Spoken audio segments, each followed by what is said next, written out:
बंधूंनो नमस्कार. मी शेफ समाधान आपली चर्चा पिकांची व चर्चा हिताची या चॅनलमध्ये सहर्ष स्वागत करत आहे. तरी आपण आजचा पॉईंट जे की शेतकरी बंधूंसाठी सगळ्यात महत्त्वाचा राहणार आहे. आजचा पॉईंट म्हणजे आपला असा आहे की आपण एक अशा विद्राव्य खतावर चर्चा करणार आहोत जे की आपल्या पिकाच्या जीवनकालीन मध्ये जवळपास 70% या खताचा आपण वापर करतो.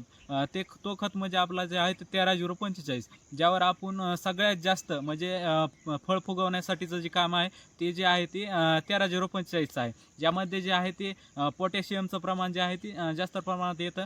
तर पिकामध्ये जे आहे ती याची फुगवण्यासाठी सगळ्यात जास्त कामाला येणार आहे. याचा वापर आपण कमीत कमी एकरी 5 किलोपर्यंत करायचा आहे व याचा स्प्रेद्वारे जर वापर करायचं म्हणलं तर आपल्याला 3 ते 4 ग्राम आपण याचा वापर करायचा आहे. तर अशाच नवनवीन व्हिडिओसाठी या चॅनलला लाईक सबस्क्राईब करून घ्या. धन्यवाद.